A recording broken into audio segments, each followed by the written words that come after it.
We were very fortunate enough to participate in the 2025 Maker Fair in Syracuse. We had a great time. We got to network and socialize with people that were like-minded.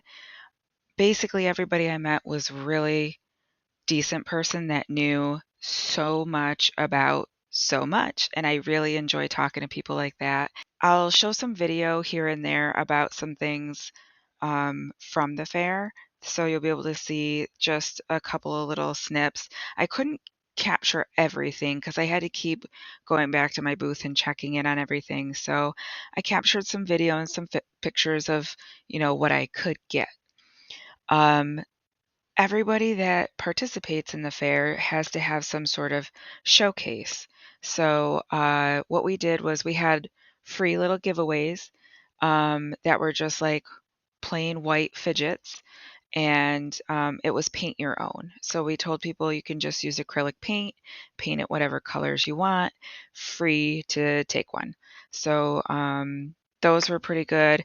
Then the showcase thing that we did was we showcased remote printing from the Maker Online app to our AnyCubic printers back home that all had their cameras connected and working, which I crossed my fingers, my toes, my eyes. I was a pretzel, hoping that the cameras would stay connected throughout the day, and they did.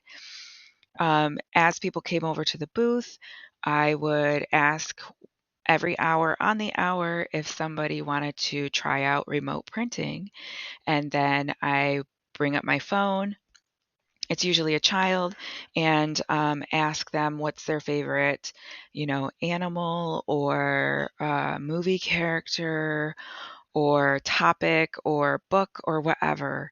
And then we would search the database on Maker Online through the mobile app, and I would let them pick a model and then push the button to print it.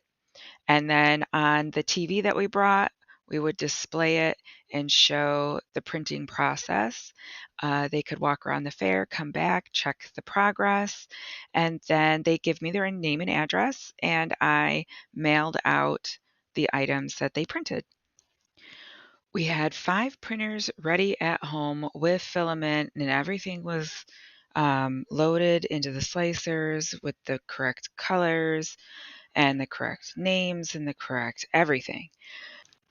For this particular project, we decided to use 2 of the Cobra 3 combos that we have, 1 of the Cobra 3 Max combos that we have, and the Cobra Max that we have. So those are the 5 printers that we chose.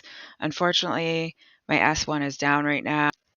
Since the Cobra Max is not supported on AnyCubic Slicer Next, we did have to use Prusa Slicer and use the Beagle app to remote print to the AnyCubic Max.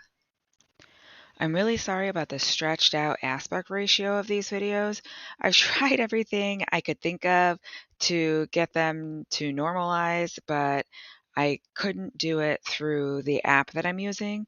So I'll see if I can figure that out. Maybe I won't have that happen the next time I take video with my phone and upload it to this app that I use. I'm so thankful that AnyCubic made us look super cool at this thing. Let's talk about how we were able to remote print, if anyone has not tried it yet, to remote print from the mobile app.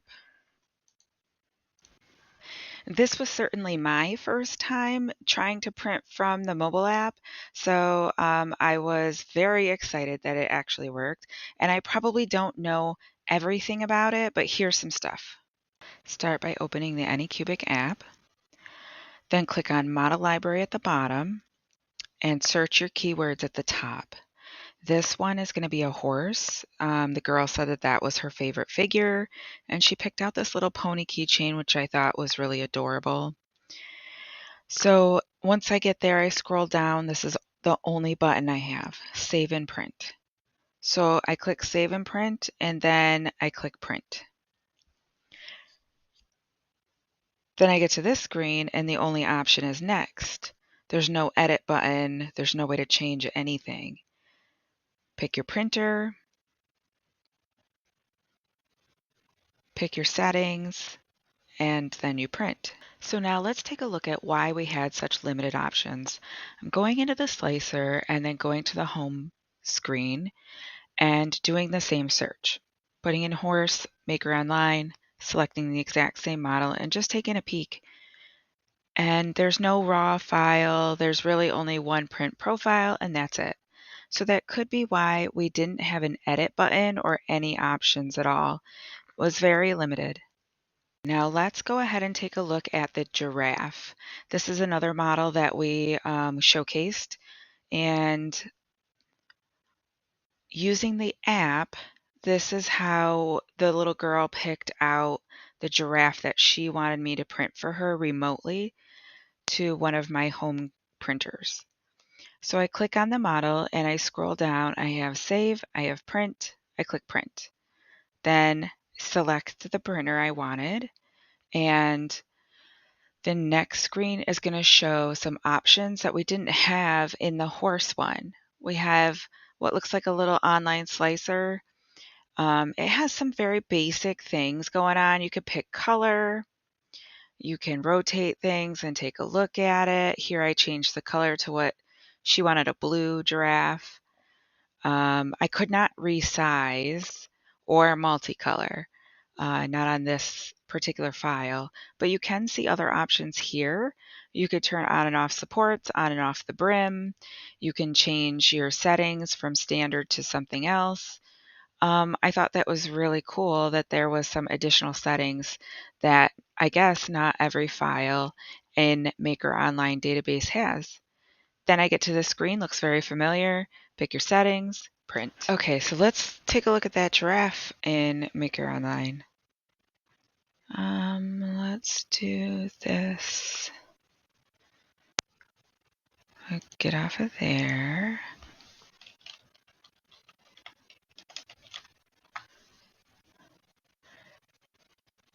Here's the one that she picked. So if we look at this, we have a raw model file and we have a print profile. Perhaps that's the reason we had more options in the mobile app than we did with the horse keychain. So while I have you here, I'm going to show you just a little trick that I learned recently about the slicer. You know sometimes how you download a model from a library like Maker World or Prusa or even Maker Online, sometimes it happens. And it changes all of your settings over here. It changes your printer to like a printer that you don't really own, like Bamboo or something. And it changes your filament profile settings also. Um, it's annoying. But what I did learn is that sometimes you can use this little trick to like get around that. Instead of opening the model from the download folder or wherever it is you saved it, and instead of opening it directly from the website that you found it at, start in your slicer. Just blank, totally nothing. Set up your colors the way you want them, your main color, your secondary color, whatever, etc. Then right-click on the build plate and do add a primitive anything, doesn't really matter. All right. Now go up to add. It will pull up your file folders and just select whatever the 3MF, you'll see model file 3MF. Those are usually your pre-colored print profile kind of things. So go ahead and open that. And this is the classic pop-up, open as project or open as geometry. You can do geometry and click OK. See how nothing changed over here? My colors are the same, my printer is the same, and now I can delete this cube. Here's the 4 items that we made and showcased remote printing. The giraffe was printed on a Cobra 3 combo. The Darth Vader keychain also printed on a Cobra 3 combo. The mommy and baby elephant was printed on the Cobra Max. And the horsey keychain was printed on the Cobra 3 Max. My partner in crime here is an amputee and met somebody at the fair who does assistive devices. We've always wanted to dabble in making assistive devices, so that just really made our day that we were able to meet someone like that at the fair. If you enjoyed this content, please give me a thumbs up and subscribe if you want some future tips and content. Thank you so much.